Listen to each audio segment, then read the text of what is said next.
पूरा हो जाएगा, मतलब बाकी कुछ भी चेंज नहीं होता। तो एम्पलीट्यूड विल डिक्रीज। अच्छा, अब मैं अगर आपसे पूछूं, आप मुझे बताते जाओ, डिफ्रैक्शन से वेवलेंथ चेंज होगी या नहीं होगी बच्चों? डिफ्रैक्शन से वेवलेंथ चेंज होगी या नहीं होगी? डिफ्रैक्शन से वेवलेंथ चेंज नहीं होगी। वेव स्पीड नहीं चेंज होगी। फ्रीक्वेंसी, सो जो वेव प्रॉपर्टीज हैं वो डिफ्रैक्शन से चेंज नहीं होती। ठीक है, अब हम आगे चले गए। अच्छा, अब ये एक ड्राइंग गिवन है, इसमें पूछा हुआ क्या है ये हम देखते हैं। Figure E, figure E shows incident wave fronts and wave fronts after diffraction. Represent rays on both incident and diffracted wave fronts. वो कह रहे हैं इंसिडेंट वेव फ्रंट्स और डिफ्रैक्टेड वेव फ्रंट्स पे आप रेज रिप्रेजेंट करें। ठीक है, तो करते हैं रिप्रेजेंट। फर्स्ट ऑफ ऑल ये बनाया, ये बनाया, ये बनाया। इन रेज को हम क्या कहेंगे? दे आर द, बेटा इन रेज को हम कहेंगे they are the incident rays. क्या कहेंगे इनको बेटा हम? Incident rays. जो उस तरफ से निकलेंगी उनको क्या कहेंगे? ये देखें, ये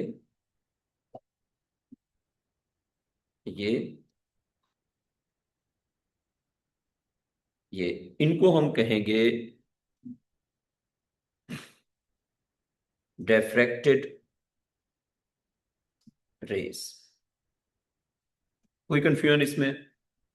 जो इधर से आ रही है वो है इंसिडेंट रेज, और जो उधर से जा रही है वो क्या है? Diffracted raise. कॉपी कर लो, फिर आगे चलते हैं। उम्र हो गया कॉपी? ये वाली वर्कबुक कंप्लीट हो गई। अब हम साउंड की जो वर्कबुक है वो शुरू करेंगे। आके वर्कबुक ले दो। साउंड इसके बाद है ना हमारा चैप्टर। अच्छा, मैंने ग्रुप के अंदर आईजीसीएसई के टॉपिकल भेजे थे, मिल गए थे? उनके वीडियोस भेजे।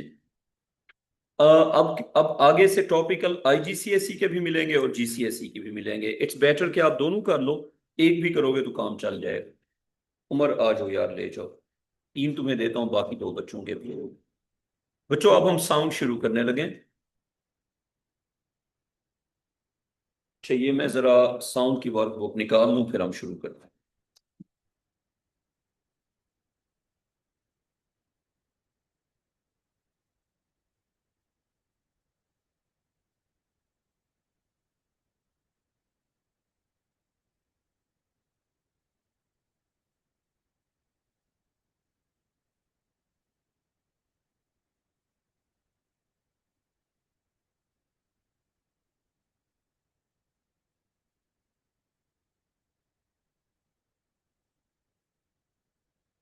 आई थिंक मैंने ग्रुप में भेजा हुआ है, और मैं अपने टैब पे निकालता हूँ।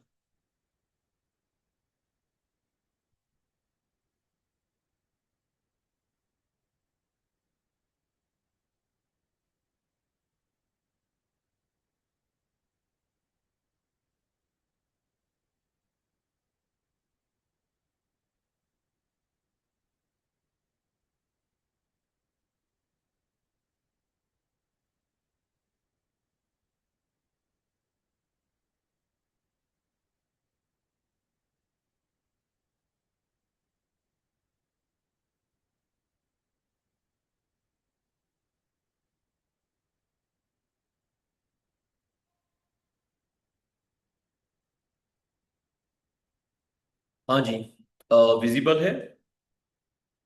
तो ये हमने वर्कबुक किसकी निकाल ली है? साउंड की। ठीक है, अब हम शुरू करते हैं। अच्छा, अब व्हाट साउंड इज? साउंड क्या होती है? Obviously a longitudinal wave, yes और नो? ठीक है।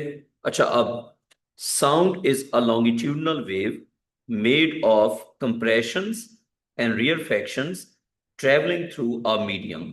ठीक है, ये साउंड को उसने डिस्क्राइब किया है। फर्ज करें अगर आपको साउंड को डिस्क्राइब करना हो तो आप यही बताएंगे ना कि लॉन्गिट्यूडनल वेव होती है, कंप्रेशंस होते हैं, रियरफैक्शंस होते हैं, और मीडियम में से ट्रेवल करती है। आगे ये बात समझ?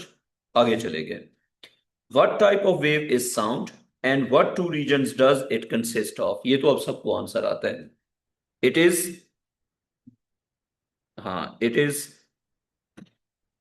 longitudinal wave, Umar, it is longitudinal wave and it and it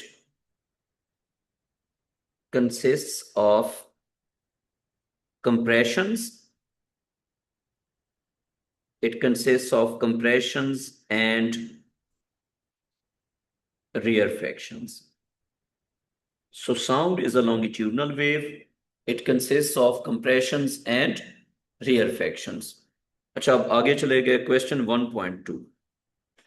question 1.2 लिखा हुआ है जी, define a compression and a rarefaction. उसने कहा हुआ है कि आप एक कंप्रेशन को और एक रियरफैक्शन को डिफाइन करें। तो पहले हम कंप्रेशन को डिफाइन करते हैं। लिखें जी कंप्रेशन। कंप्रेशन लिखें region of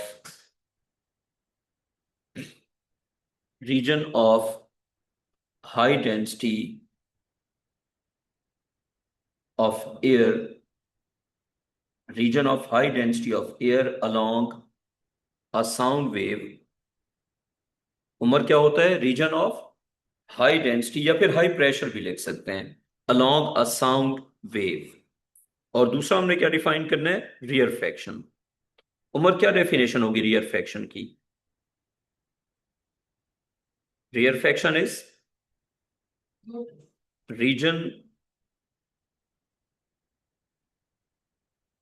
reason of low density of air, region of low density of air the along the sound wave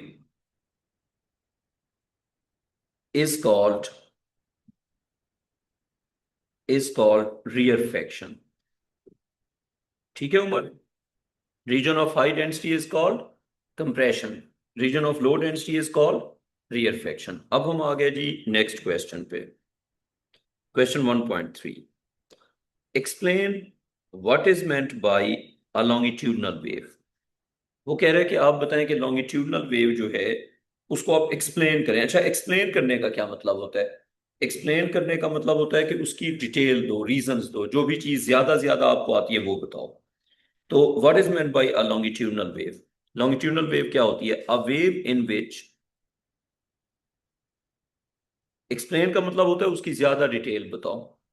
a wave in which vibrations, a wave in which vibrations, देखो कोई भी wave होगी उसमें क्या होती है? Vibrations होती है ना। Vibrations are dash, vibrations are dash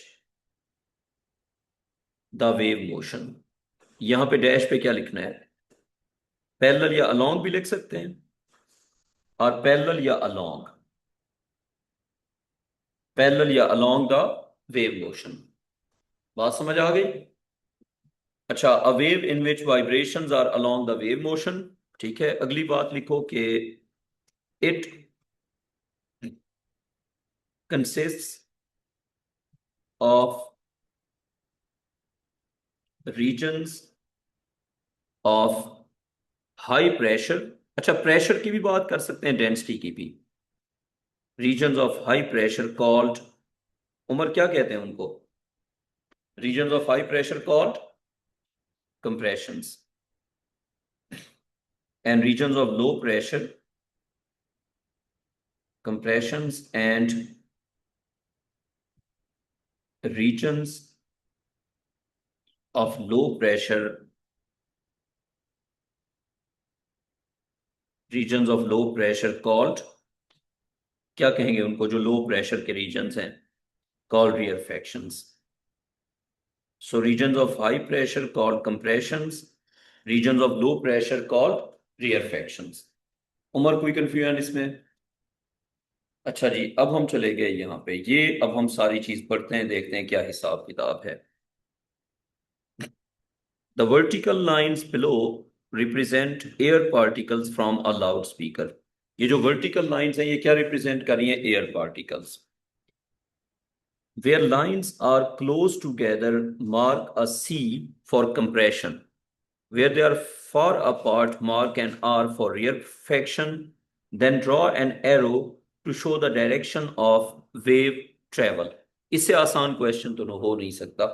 रियरफेक्शन कौन से हैं? रियरफेक्शन, रियरफेक्शन, रियरफेक्शन, रियरफेक्शन, रियरफेक्शन। और कुछ गलत कर दिया ना? ये रियर फैक्शन, ये रियर फैक्शन, और बीच वाले ये क्या हो गए? कंप्रेशन। अच्छा, और राइट सी और R in each dash box direction of wave travel. Wave right पे भी जा सकती है, लेफ्ट पे भी जा सकती है। वेव जो है वो राइट और लेफ्ट दोनों साइड्स पे जा सकती है, ठीक है। तो फर्ज करें अगर हम वेव मोशन को लेबल कर दें, ये हमने लाइन बना दी, ये लाइन बना के, ये लाइन बना के इस तरह हमने यहां पे लिख देना है कि this is the wave motion. कोई कंफ्यूजन है या समझ आ गई? ये हो गया वेव मोशन। उम्र ठीक है? कोई कंफ्यूजन इसमें? अच्छा, अब हम आगे जी, आगे क्वेश्चन 1.4, क्वेश्चन 1.4 पे आ गए। ठीक है उमर? उमर अब ये है कि क्वेश्चन को पहले रीड करते हैं। अच्छा, ऊपर कुछ की पॉइंट भी दिया हुआ है, वो भी देख लो। In a sound wave, a compression and nearest rarefaction. वो कह रहे हैं कंप्रेशन और रियरफेक्शन का जो डिस्टेंस होता है वो होता है आधा वेवलेंथ। ठीक है, ये याद भी रखना है। One full wavelength is distance from one compression to the next compression. ये चीज देख लो। आधी वेवलेंथ कहां से होती है? कंप्रेशन से लेके रियरफेक्शन तक। ये जो की पॉइंट लिखा हुआ है, अगर हम इसको रिप्रेजेंट भी कर दें तो क्या रिप्रेजेंट करेंगे? फर्ज करें यहां से लेके यहां तक आधी वेवलेंथ या पूरी वेवलेंथ? उमर बताओ। आधी वेवलेंथ। और उमर अगर हम यहां से स्टार्ट करते हैं और फिर यहां तक जाते हैं, यहां तक वन फुल वेवलेंथ। यही बात नीचे लिखी हुई है, ठीक है। आगे समझ, आगे चले जाए। चले, ये हम आ गए जी अब क्वेश्चन नंबर 1.4 पे। Which of these travel as a longitudinal wave? उसने कुछ ऑप्शन दिए हैं, आपने बताना है कि इनमें से लॉन्गिट्यूडनल वेव कौन सी होगी। A radio wave in air, a sound wave in a solid, a wave on a rope shaken side to side, an infrared wave in space. अच्छा, ऑप्शन ए है रेडियो वेव, ऑप्शन बी है sound wave, option C है wave on a rope, और option D है infrared wave. Longitudinal wave इनमें से कौन सी है? तो sound wave in a solid is a longitudinal wave, so B is the option. Done हो गया। अच्छा, अब हम आते हैं जी आगे, और हमने बी ऑप्शन सेलेक्ट कर लिया है। रीजन अगर लिखना चाहते हो तो लिख सकते हैं, बट आई थिंक जरूरत नहीं है क्योंकि बाकी सब ट्रांसफर्स हैं। 1.5, describe motion of a single air molecule as sound wave passes it. Single जो एयर मॉलिक्यूल है वो क्या करता है? वो वाइब्रेट करता है, उसका कोई नेट डिस्प्लेसमेंट नहीं होता। लिखो, it vibrates, it vibrates at its position. It vibrates at its position. Net displacement होता है या नहीं होता? No net, no net displacement, इसका कोई नेट डिस्प्लेसमेंट नहीं होता। It it just vibrates parallel, it just vibrates parallel to the direction of wave motion. It just vibrates parallel to the direction of wave motion. कोई confusion यहां तक? उमर, उमर चले जाए next part पे। अच्छा, ये क्वेश्चन है जो हम रीड करते हैं। Points A, B, C, D are the centers of four compressions. Draw a double-headed arrow that shows one wavelength and a second arrow showing the distance between a compression and a nearest rarefaction. वो हम already कर चुके हैं, लेकिन अगर हम दोबारा भी करेंगे तो क्या होगा, ये देखो। कंप्रेशन का सेंटर, अगले कंप्रेशन का सेंटर, कितना डिस्टेंस हो गया ये, बताओ जी। उम्र कितना हो गया ये हो गया वन वेवलेंथ। और हाफ वेवलेंथ कहां तक होगी, हाफ वेवलेंथ होगी रियरफेक्शन का सेंटर, कंप्रेशन का centre, and this is the half wavelength. आ गई समझ, कर लो कॉपी बच्चों, क्लियर यहां तक। अच्छा, अब अगला part. A sound wave has a frequency of 2000 hertz and speed of 320 meter per second. Calculate the distance from a compression A to a compression D, three wavelengths. वो कह रहे हैं थ्री वेवलेंथ्स का डिस्टेंस बताओ। Basically आपने बताना है three lambda क्या होगा, ठीक है। अच्छा, ऊपर वाली ड्राइंग से रिलेटेड है ये क्वेश्चन। ये देखो, ये ए हो गया ना, और ये डी हो गया। आप मुझे बताएं ए से डी तक कितना वेवलेंथ बन रही है, वन है, फिर टू, वन टू, और ये क्या हो गया यहां तक, थ्री। तो we have three wavelengths, one, two, three wavelengths. Copy कर लो।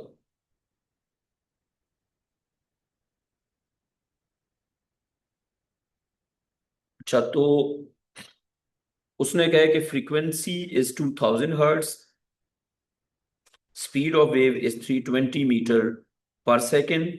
तो आपने बताना है कि थ्री लैम्डा कितना होगा। तो हम फॉर्मूला यहां से स्टार्ट करेंगे। v is equal to F lambda,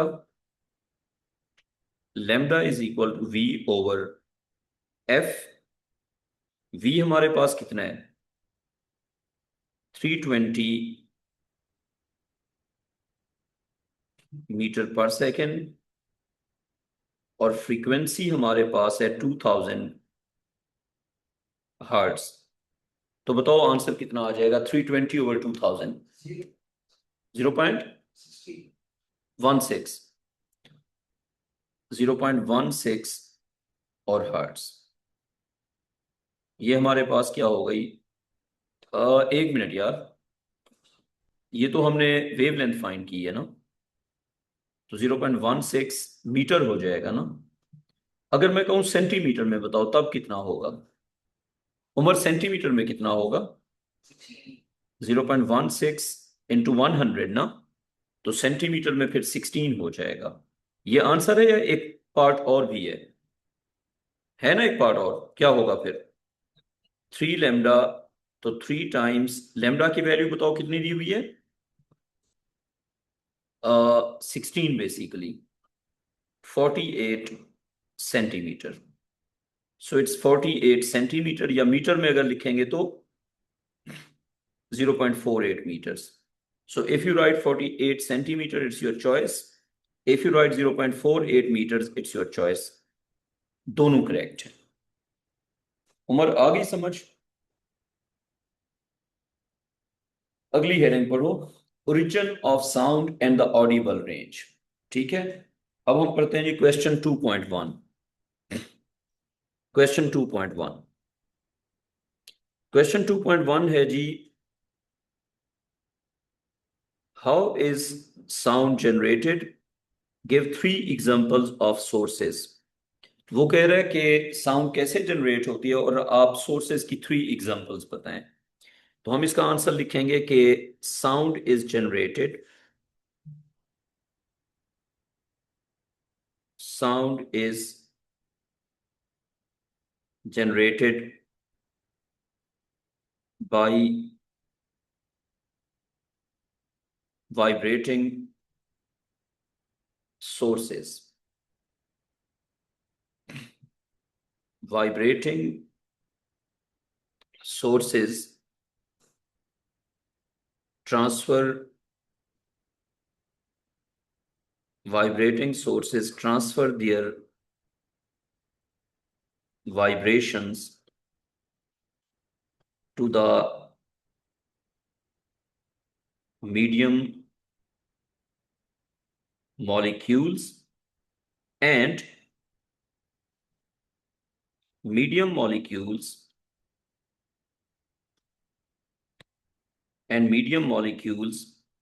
समझ आ गई? यह है confusion? Sound is generated by vibrating sources.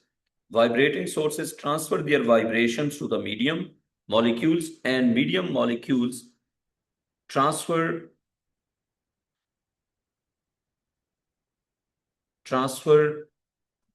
these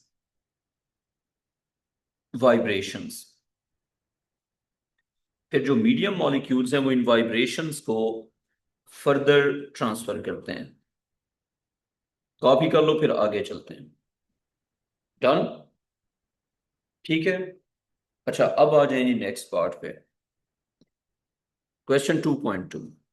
describe in detail the behavior of a loudspeaker cone and air near it as sound is produced. वो कह रहे हैं कि describe in detail the behavior of a loudspeaker, ठीक है, cone and air near it as sound is produced. क्या कहोगे? Loud speaker जो होता है उस पर एक कोन होती है. वो कोन क्या करती है? वाइब्रेट करती है. वो कोन अपनी vibrations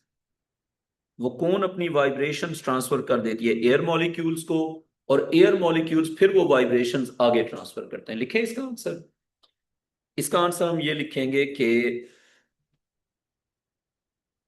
loud speaker cone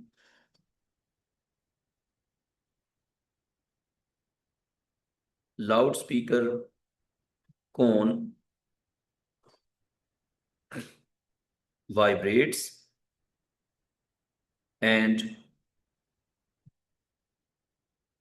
transfers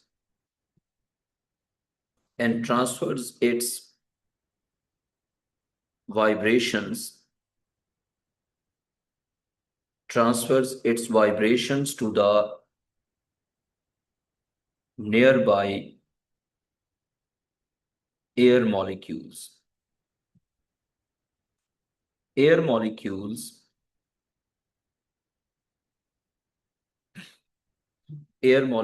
continue to propagate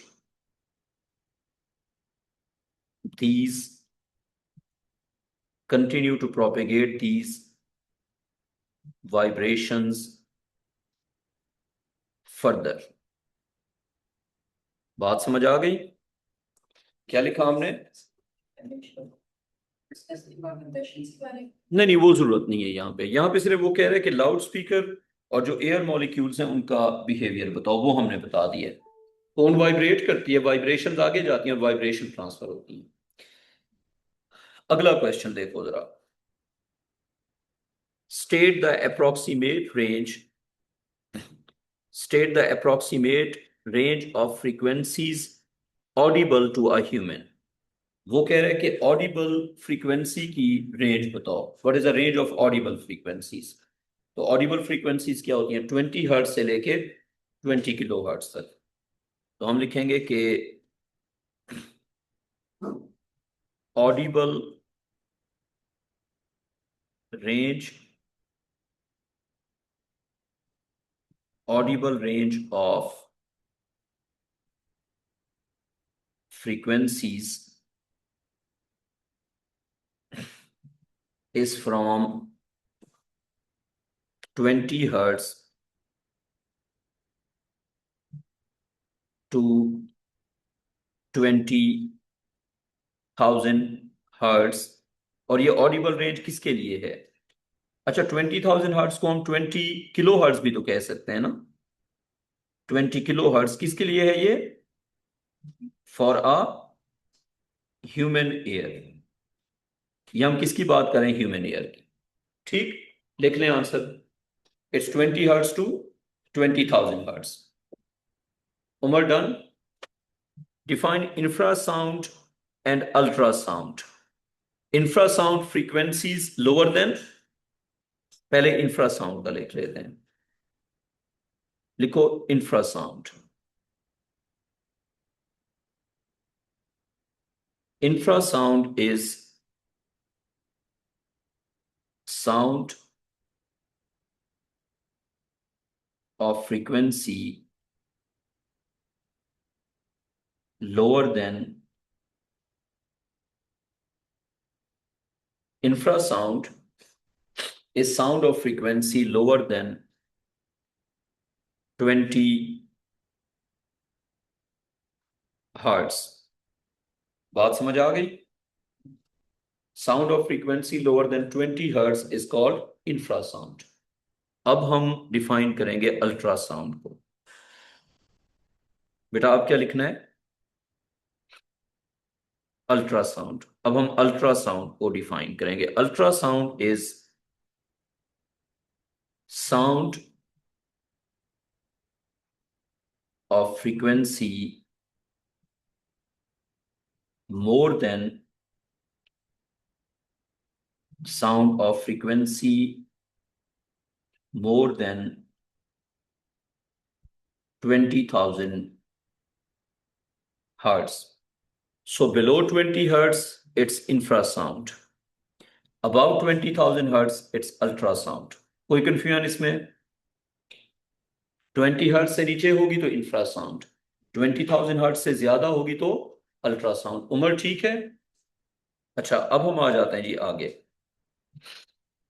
Which is the approximate audible range for a human? Approximate audible range human के लिए क्या होगी? C 20 से लेके 20,000। अच्छा C हमारा आंसर हो गया।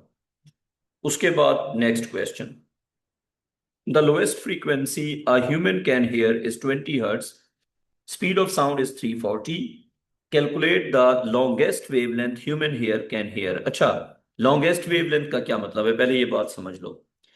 पहले जहां पे यूर आंसर लिखा हुआ है वहां पे एक चीज लिखो, लेमडा और एफ का क्या रिलेशन होगा। देखो वी होता है एफ लेमडा, बताओ होता है या नहीं होता? वी क्या होता है? F lambda. लेमडा को अगर सब्जेक्ट ना लें फिर क्या बन जाएगा? V over F. एग्रीड और नॉट? वी होता है एफ लेमडा, लेमडा हो जाएगा वी ओवर एफ। ठीक है, इससे ये पता चला कि फ्रीक्वेंसी जितना लो होगी वेवलेंथ उतना बड़ी होगी। तो हम कह सकते हैं कि the lowest frequency, the lowest frequency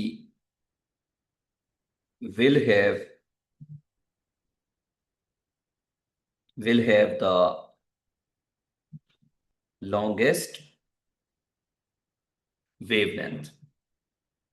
Umar आती है ये बात समझ? जो सबसे छोटी फ्रीक्वेंसी होगी उसकी वेवलेंथ सबसे लंबी होगी। The smallest frequency has the longest wavelength. Umar done? Done. अच्छा अब हम आ गए नेक्स्ट पार्ट पे 2.7। 2.7 है जी, speed of sound in air is 330 meter per second. Using the highest audible frequency 20,000 hertz, calculate। ओ अच्छा, बात कॉन्सेप्ट तो लिख लिया लेकिन आंसर नहीं निकाला है ना। तो यूं करो, लिखो lambda maximum. Lambda maximum is we over F minimum. समझ आती है बात? क्या बात हुई कि लेमडा सबसे बड़ा होगा जब फ्रीक्वेंसी क्या होगी? सबसे छोटी। आइए ये बात समझ।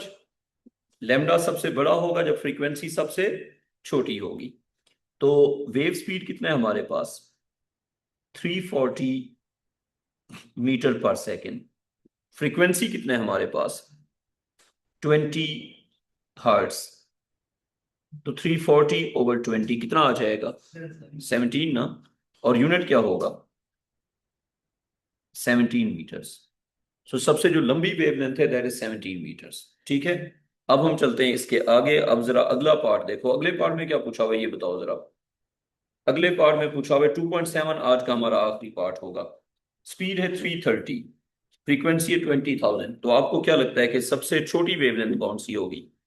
तो अब हम लिखेंगे lambda minimum, lambda minimum is we over f maximum. एक बार देख लो, lambda minimum is we over f maximum. तो उस हिसाब से देखें तो ये आ जाएगा lambda minimum is equal to 330 metre per second divided by सबसे जो बड़ी फ्रीक्वेंसी है वो है 20,000, और ये हर्ट्स।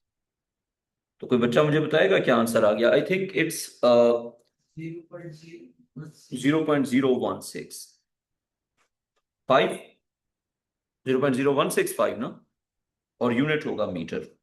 अगर मैं कहूं कि इस आंसर को सेंटीमीटर और मीटर दोनों में लिखो, इस आंसर को सेंटीमीटर में भी लिखो, इस आंसर को मीटर में भी लिखो, तो मीटर में तो हम ऑलरेडी निकाल चुके हैं, कितना है? 0.165 मीटर। और सेंटीमीटर में कितना हो गया? 16.5 सेंटीमीटर।